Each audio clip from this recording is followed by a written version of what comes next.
And just kind of on a whim, I was like, you know what, let me hold up my phone and I'll tell the story about the pavilions.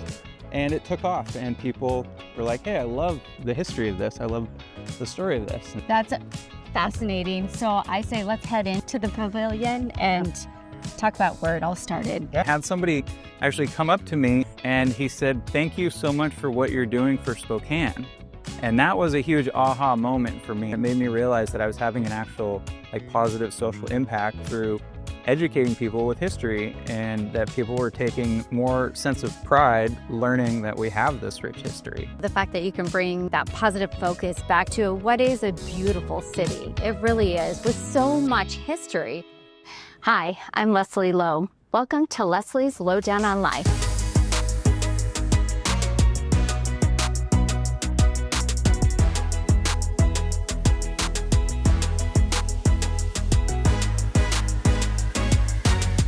So excited today because I get to hang out with this guy. This is Bergsma. You've probably seen him on YouTube or TikTok showing off Spokane. His podcast is called Spokane Story Time. Hi. This is cool. Thank you. I think what I love so much about what you're doing is that you're bringing such a positive light onto our beautiful city and teaching us all things that even for somebody like me who's been here for 30 years plus, didn't know. Yeah, tell me about this. Tell me about how you got started. Well, I do photography, and it was a hobby for a while, and then I actually got hired to photograph the pavilion lights. The very first time they turned the lights on, the city of Spokane and Riverfront Park actually invited me to be one of the first photographers to photograph the lights. Oh, that's cool. Yeah, the very first night they turned the lights on. And so it was me and the mayor and the head of the parks and all these important people. And I was a novice with the camera. I was just learning. And so I got really lucky. I got this opportunity. And after that, my photo was purchased by a lot of the engineering and architectural firms like Garco and NAC and KPFF. And I got hooked up with the Berger partnership, and they're the ones that did all the landscaping architect for the big remodel that they did here. And I was lucky enough to sit down with one of the main architects, and he showed me the slide deck that they used to win the bid for Expo to remodel the park here. And he showed me all this amazing history about how much the park has changed and how they brought in dirt and they changed Kendall Yards and all these amazing things that had happened. And I had heard some of these stories before, but it kind of sparked this idea is maybe I could start telling stories about the history of the park in Spokane. And so that's kind of where it started. And that was in 2019. And then COVID happened. Oh, yeah, that'll put a damper on things for a bit, won't it? And so I had originally planned on doing it as a YouTube series, but then fast forward 4 or 5 years, and vertical reels had become a thing. And so it made it really easy. And I was actually out here working for the park again for the 50th anniversary of Expo. And just kind of on a whim, I was like, you know what, let me hold up my phone and I'll tell the story about the pavilions. And it took off, and people were like, hey, I love the history of this. I love the story of this. And so that's kind of how it started. It was just kind of organically over the years. That's fascinating. So I say, let's head into the pavilion and talk about where it all started. Yeah, absolutely. And the whys, because I love the whys. Yeah, let's do it. All right, so we're under the pavilion, and this is where it all started for you. So kind of take us back. You were here for the opening with the new lighting, which is just so cool. But then you also learned a lot about the history, so you thought you'd share that. Yeah, no, I decided to share a reel one day and about the history of the pavilions and why they're called pavilions. It was actually mind-blowing to me when I first learned that there was more than just the pavilion, that there was a pavilion for every country. And so when you walked into these different pavilions, it was like walking into all the different countries. And then also knowing that it was 6 months long and that those people from all those different countries lived here in Spokane for all 6 months. Yeah. We did those shows every single night for 6 months. Is crazy to think about. So yeah, I had heard, the stories about Expo 74, but then I had heard some of these other stories about Manitou Zoo and Babe Ruth. And so I had originally, back in 2000 or 2020, I had scripted about 5 different stories where I was going to do like 10-minute YouTube videos. And so I had already had these 5 stories in my head. So when the one about the pavilion took off, I went and I told the story about Babe Ruth. I told a story about the butterflies, and I told a story about Manitou Zoo. And yeah, it was really popular. People really seemed to love it. So why did you decide to keep going with it though? well, what I realized, I kind of had a turning point. Social media can be kind of a negative place, and I'm really guilty of that. I'm really defensive about like nature and things. And so, but then I realized I took like 6 months off, and I realized that it turned into such a negative place. And I had somebody actually come up to me in Sandpoint, of all places, at Matchwood Brewing. And he said, "Thank you so much for what you're doing for Spokane." And that was a huge aha moment for me. I had only done 4 or 5 stories at that point. And when he told me what I'm doing for Spokane, it made me realize that I was having an actual like positive social impact through educating people with history, and that people were taking more sense of pride learning that we have this rich history. And so that right there turned into the biggest motivator. So I think that's really cool, because I think so often there's just so much negative light on, well, these days it feels like everything. So the fact that you can bring positive, that positive focus back to what is a beautiful city. It really is, with so much history. And again, so many things I didn't know about, but I'm learning from your, all of your videos. Where do you get your ideas from? Usually they start just a spark of an idea. Like I'll see a popular name or a building. I'll just think, oh, I wonder how that got its name, or I wonder how that came to be. But to be honest, I do a lot of research on Google. A lot of these stories have already been told by other great outlets like Spokane Historical. There's The King's Guide by Chuck King, and he wrote a magazine called Nostalgia Magazine. And this magazine was like an independent published magazine, and they've told all these stories before. So I can't take credit for all of these. And there's several historical research groups, and the groups out at Eastern and the MAC that have all reached out to me and helped educate me, because I can't always get all the facts right. So I do use AI sometimes to help outline things, but then I have to go in and fact check those things and do a lot of Google research and whatnot. But I'm always trying to dig a little deeper and find hidden little gems that will get people excited, and not just kind of the vanilla surface level history. I think it's cool because you say other people have done these stories, but I think with this day and age and the opportunity to be able to go out and shoot it and show it and walk and talk, it gives it a whole different element, a whole different feel, so that people actually feel like they're there. Yeah. Well, and I strategically try to script the stories to make them engaging and whatnot. And I use very broad generalizations and condense it down into 3 minutes. And hopefully the goal is to entice people to go and do their own research. And then if they want to get down the rabbit hole of all the details of the dates and all the names and everyone involved, then all that information's out there.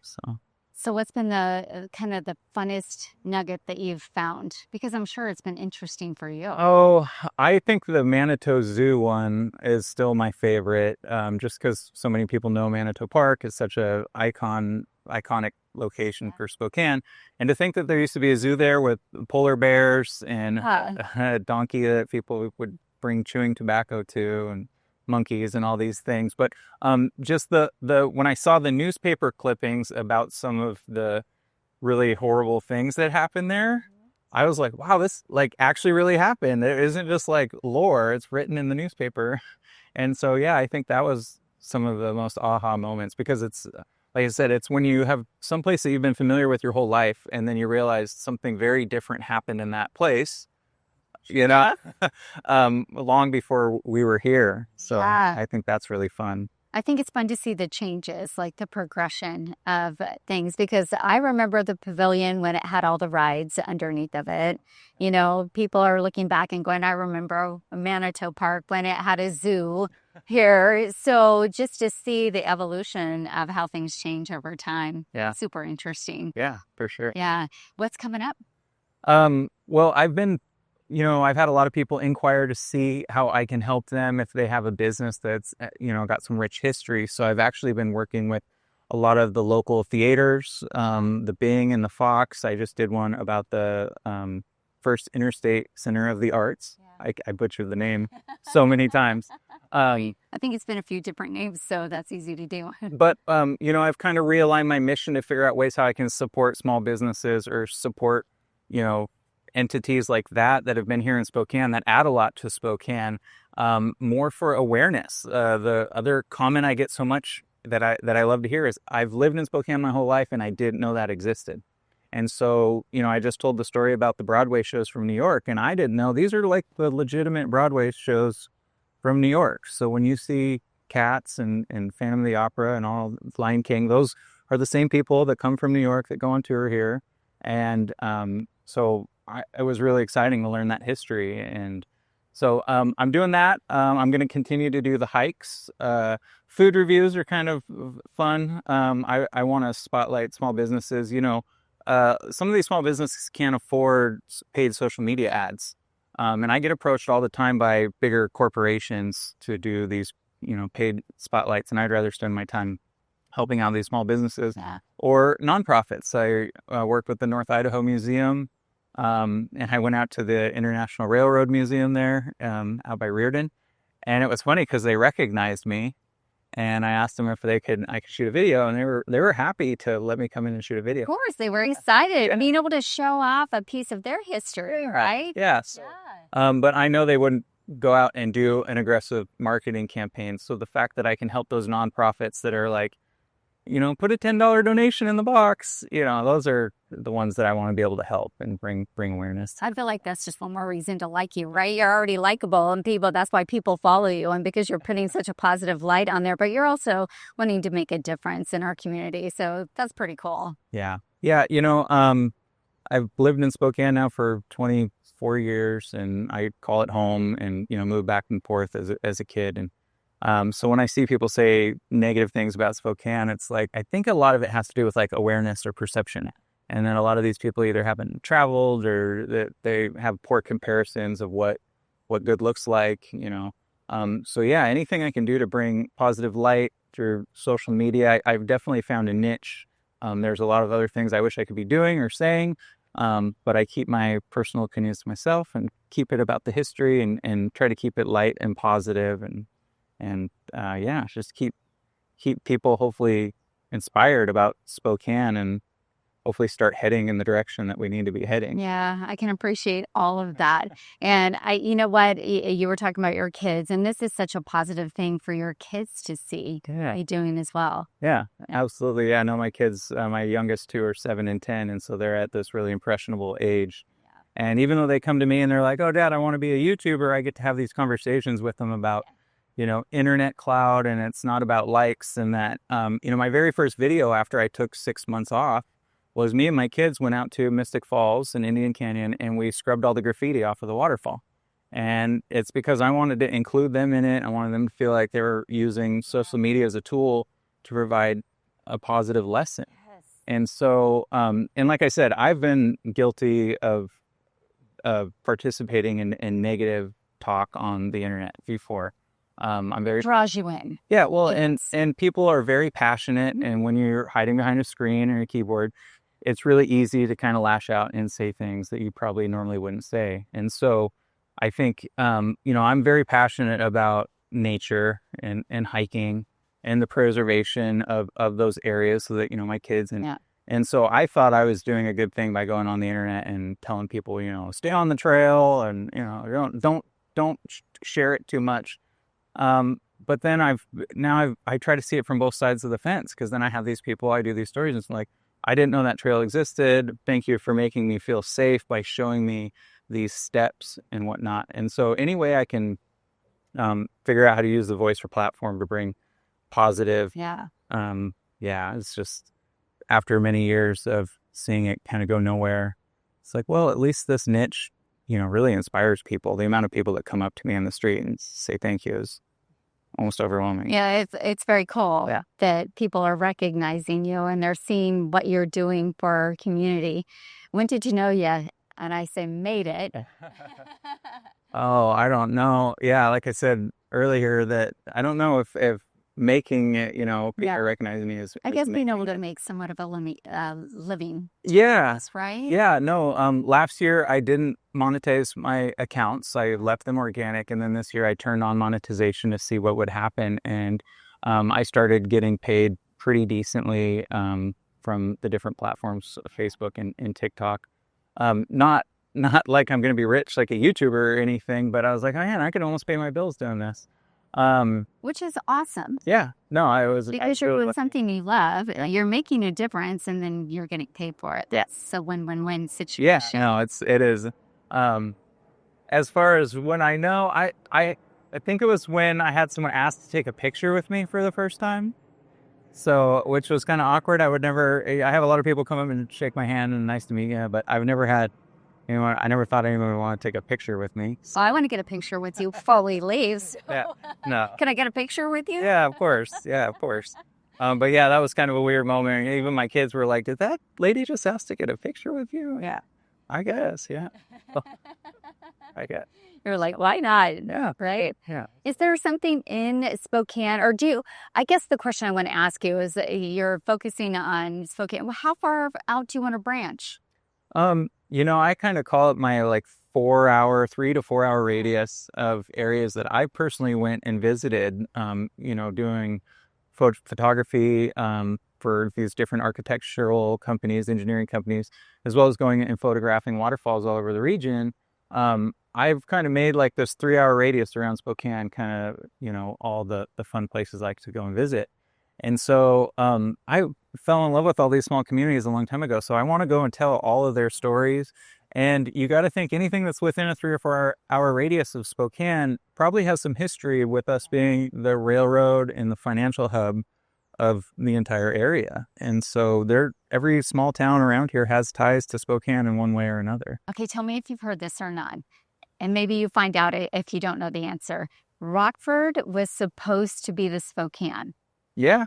I've heard this about a lot of the smaller towns. Yeah. It's On almost the like, river. yeah, well, it's there's almost a sense of pride, because I've heard the same thing about Davenport, Cheney, and Sprague, that all these have like kind of battled about for the Spokane seat and all these things. But, ultimately the geography of Spokane being in the valley with the mild climate and then the waterfall generating the hydroelectricity, we obviously won that debate. I think that it would have been inevitable either way, just because of the location of all those smaller towns. When after the railroad industry kind of came and went, and it became more of a centralized hub.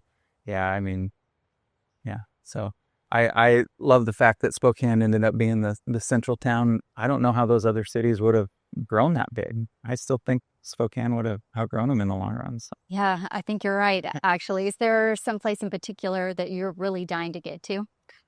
It's funny, for your hometown, Bend, Oregon. Nice. Yeah. I have been to pretty much every region to go look for waterfalls from Canada down to Northern California over to central Montana, and within an 8 hour radius. But the one area, and I've stopped through there several times, is Bend, Oregon. I haven't gone waterfall hunting outside of Bend, Oregon there. And so I'm writing a book. We can talk about that in a minute. Yes. I didn't know that. But I'm working on a book about waterfalls, and the Bend region is one of the areas that I need to go document. And there's probably a dozen amazing waterfalls in that area. And then the other area is down in the Boise area in Magic Valley. Same deal. I've been through there, but I didn't stop specifically to go and hunt for waterfalls. And so I need to go document all the waterfalls down there. So we have to talk about waterfalls, because you rappel down waterfalls, Yeah. which is something you were telling me started back in COVID with some friends. And I find that fascinating, because rappelling up anything is scary, but Yeah. then rappelling down waterfalls Yeah. is, we wrap stuff around a tree and we, Yeah, it's fun. Yeah, everyone should try it at least once. But it's a sport they call canyoneering or canyoning, and it, it actually originated in Europe and whatnot, in the Swiss Alps and those areas over there. And then it became really popular in the Southwest, down in Zion and Utah, and they call it dry canyoning, where they would rappel down these really narrow, steep slot canyons. And then it got picked up in the Pacific Northwest as a sport called like swiftwater canyoning, where they would intentionally rappel off of big waterfalls in the flow, in the water. And then no one had really pioneered or explored that up in North Idaho or Western Montana. We've got the Cabinet Mountains up there. And so around COVID, we got that kickback check from the government, and me and all my friends, we went out and invested into all the gear to do canyoneering. And so we're talking the special helmets, the gloves, the dry suit, the shoes, the ropes, all the little carabiners and everything. So we went and we got all that gear, and we basically kind of self-taught ourselves. We do have a leader of the team. His name's Chris. He's amazing. And he is a rock climbing instructor as well as a sea kayaking guide. And so he just read some blogs, and we learned how to tie the knots, and we went out there and kind of practiced first. And then we started rappelling all the waterfalls in northern Idaho. And the whole reason we got into it is me and him are both photographers, and we kept finding these waterfalls like on Google Earth. Yeah. Where we could see them. We know there's a waterfall, and we would get to the edge of these big 100, 200-foot cliffs, and we're looking down into these deep ravines where we can't access to get photographs. Yeah. And a lot of these waterfalls have maybe never been seen by humans because of that.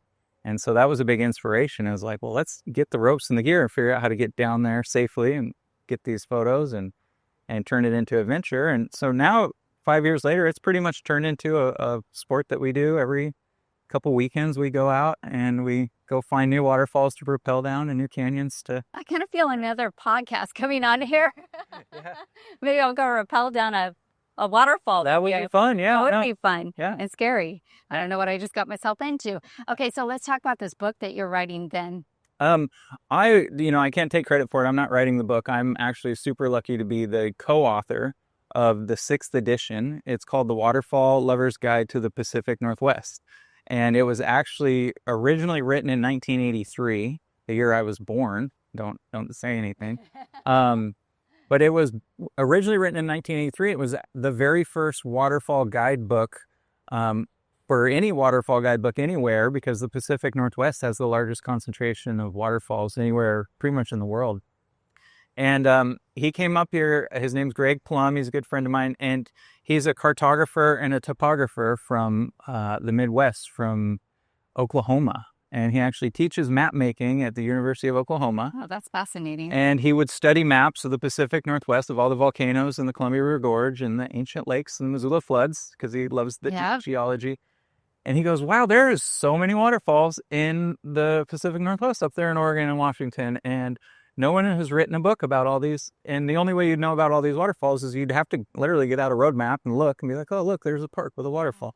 And he was the first one to really start consolidating all the data and made this first book so that you could get a little road map out and get all the directions, go around and find all the waterfalls in every region. And so he has written 5 editions of this book, has redone it, and added more waterfalls. It's a good, thick 300-page book. And he reached out to me last year, a couple of years ago now, we've been working on this. And he reached out to me and he said, Miles, I'm getting to the point where I don't think I can continue to make these trips to the Northwest. And it's a lot of labor to go and find and photograph these waterfalls. Would you be interested in collaborating with me and updating the book for the 6th edition? And which to me was a huge honor, because this book was always kind of like our holy grail of waterfall guidebooks. And so to have this gentleman reach out to me and acknowledge that I had gone out and I'd found a bunch of the waterfalls that previously had never been documented. Yeah. And so no one had ever taken photos of these places. And he said, it's pretty cool in the fact that you're from Eastern Washington and North Idaho. You have a lot more insights in those areas compared to people in Portland, Seattle. And I've been to all the famous waterfalls over in the Cascade in Portland area. So I've been over 300 waterfalls now. Wow. So yeah, I've photographed a lot. So if there's a waterfall, people are always like, have you been to this one? There's probably a 95% chance I've been to there. It. Yeah, I've been there. So. Well, when you decide to go to Bend, let me know. Yeah. I'll hook you up with some people. Okay, for sure. Yeah, I love that. And there are some beautiful areas down there. No, I am sad that I haven't gone down there yet. It's an amazing area. I stopped a few times driving through. I was down there in the Crater Lake area. Oh, yeah. So Southern California, and I always cut up through Bend in the Dalles. And so. Yeah. All right. Well, we'll check that one off your list.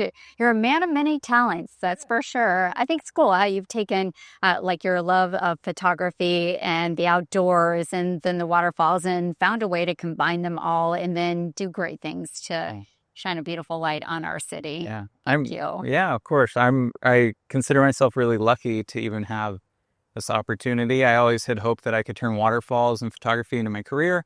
But now because of the city of Spokane, they want to support me and see me win. And so I'm taking this big leap of doing freelance full time and doing photography and websites and marketing on the side. But yeah, we'll see how far this can take me. Yeah. See what happens. I think you're doing pretty good. Thanks. I think you're doing pretty darn good. And you know what? You should follow him. Again, Miles Bergsma. It is Spokane Story Time. Some great videos, and you really do a great job just telling the story and then showing the picture. So make sure you look him up and make sure you watch his videos, follow him, ding the bell, all the things, right? Yeah, that'd be awesome. Yeah. Miles, thank you so much. Yeah, it was such a pleasure to meet you. Yeah, thank you for all you do. Yeah, of course. Anytime. Go make the rest of your days the best of your days.